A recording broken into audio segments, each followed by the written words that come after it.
કે ધારીએ એવું થતું નથી અને વિચારીએ એવું હોતું નથી. એનું નામ છે જિંદગી. અને હા, મને પારખવાની કોશિશ તો ઘણી કરી લોકોએ, પરંતુ અફસોસ, સમજવાની કોશિશ કોઈ નહીં કરતું.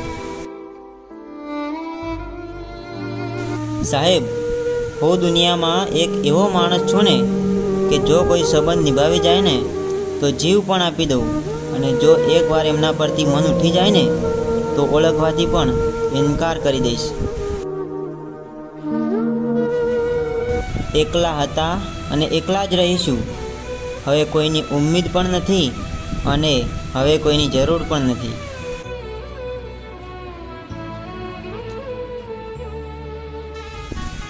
ધીરે ધીરે મને બધી ખબર પડી ગઈ છે અને બધાની હકીકત જાણું જ છું કે કોણ કેવું છે અને કોણ કેવું વિચારે છે મારા વિશે. કેમ કે હું શાંત જરૂર છું પણ આંધળો નહીં.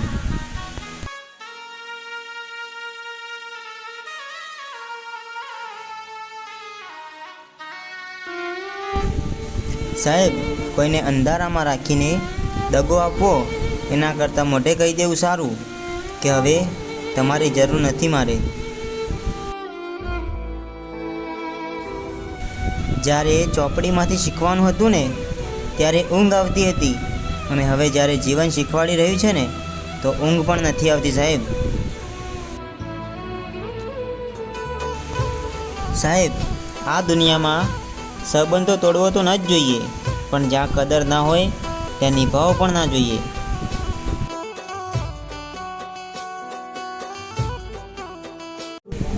આ તો અવાજના કારણે કાગડાને બદનામ થવું પડ્યું વડીલ. બાકી કાળા કામ તો કોયલ જ કરે, કાગડા નહીં. વિશ્વાસની વાત ના કરીશ દોસ્ત, કેમ કે મેં એક વ્યક્તિ પર વિશ્વાસ મૂકીને મારી આખી જિંદગી બરબાદ કરી નાખી છે.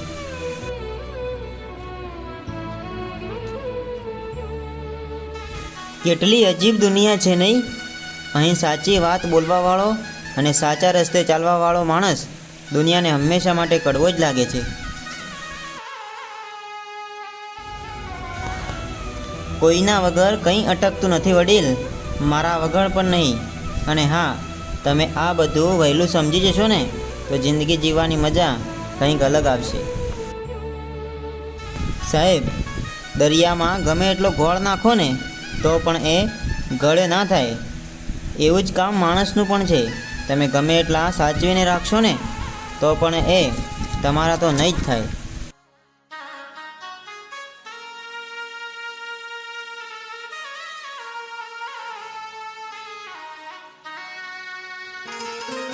ના ફાવે તો મેદાન છોડી દેવું વડીલ, પણ જ્યાં રહો ત્યાં વફાદાર રહો. ડબલ ઢોલકીમાં આ દુનિયામાં કોઈ આગળ આવ્યું નથી, એટલા માટે હવે વહેલા સમજી લો. જો સમજાવવાથી બધા સમજી જતા હોત ને તો આ વાંસળી વગાડવાવાળો કાનો ક્યારે મહાભારત ના થવા દેત. આ દુનિયામાં ઘમંડ એને જ હોય જેને વગર મહેનતે બધું મળી ગયું હોય. બાકી પોતાના પગ ઉપર ઊભા થયેલા માણસને પગરખાની પણ કદર હોય છે સાહેબ.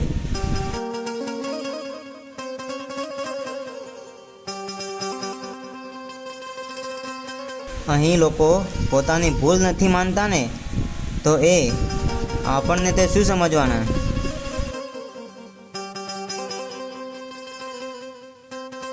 કોઈએ મને પૂછ્યું, આ દુનિયામાં તમારું કોણ? મેં પણ હસીને કહ્યું, જો સમય સારો હોય ને તો બધા આપણા છે, બાકી કોઈ નહીં.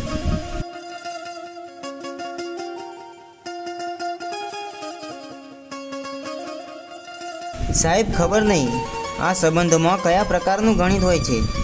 કોઈના માટે તમે ગમે એટલું કરો ને તો પણ છેલ્લે સરવાળો તો શૂન્ય જ ગણાય છે.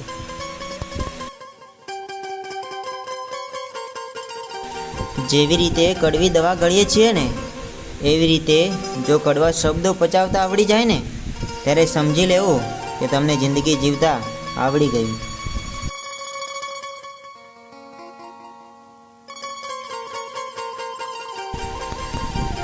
જે વ્યક્તિ સાચો હોય છે ને સાહેબ, એમની પાસે કોઈ સબૂત કે કોઈ સાક્ષી નથી હોતી, પણ એમનો કેસ પોતે કુદરત લડે છે. સાહેબ, તકલીફ પડે ને તો હારી ના જવું, પણ એમ સમજવું કે જે સૌથી અઘરો રોલ હતો ને એ તમારા સિવાય કોઈ ભજવી શકે એમ નહોતું. દુનિયા જેને ગોડા કહે છે ને એવા જ માણસો જરૂર પડે ત્યારે કામ આવે છે. બાકી સાહેબ, પ્રોફેશનલ લોકો તો પ્રોફેશનલ જવાબ આપીને જતા રહે છે, અને આ વાત ખોટી હોય તો લખી રાખજો. શિકારી થઈને તમે જે તીર મારો છો ને એનો મને કોઈ અફસોસ નથી, પણ ચણ નાખી તમે જે ઝાડ પાથરો છો ને એ મને બહુ ખટકે છે, એટલામાં સમજી જજો.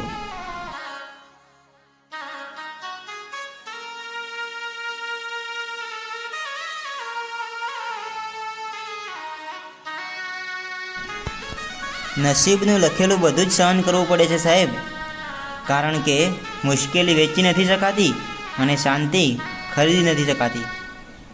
મારેલા મેણા હજુ સુધી યાદ છે વડીલ, કંઈ ભૂલ્યા નથી અમે. બસ મોકાની રાહ જોઈને બેઠા છીએ.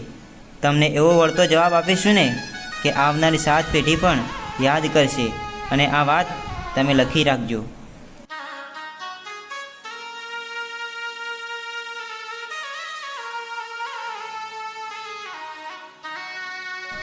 બધાને સમજાવતો માણસ ક્યારેક ખુદને પણ નથી સમજાવી શકતો, કારણ કે લાગણીઓ જ્યારે ગોટાળે ચડે છે ને ત્યારે ખુદની સમજણ પણ સાથ નથી આપતી.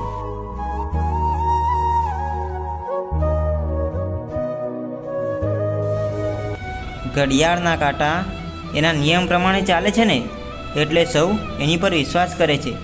તમે પણ નિયમ પ્રમાણે ચાલશો ને તો લોકો તમારી ઉપર પણ વિશ્વાસ કરશે. કોઈની ગરીબી જોઈને સંબંધ ના તોડતા સાહેબ, કેમ કે જેટલું માન સન્માન ગરીબના ઘરે મળે ને એટલું અમીરના ઘરે નથી મળતું. દરેક સમાજ કે પરિવારમાં એક એવી વ્યક્તિ તો હોય જ છે જે બધાને અંદરો અંદર લડાવે અને પછી કહે મારી ઈચ્છા તો એવી છે કે બધા હળી મળીને રહે. તમારું માન જળવાય ને ત્યાં જ પગ મૂકજો સાહેબ, કેમ કે અભિમાન તો અહીં દરેકને છે, અને હારવું પડે ને તો એવી રીતે હારજો કે જીતનારને પણ જીવનભર અફસોસ રહી જાય. ભગવદ્ ગીતામાં લખ્યું છે સાહેબ, પરિવર્તનથી ક્યારેય ડરવું નહીં. જેટલું સારું તમે ખોઈ રહ્યા છો ને એનાથી લાખ ગણું સારું તમને મળશે. લોકો કામમાં શું વાતો કરશે એ ના વિચારો સાહેબ, તમને જે ઠીક લાગે ને એ જ કરજો, કારણ કે તમારા ઘરનું કરિયાણું તમારે જાતે જ લાવવાનું છે, ગામને નહીં.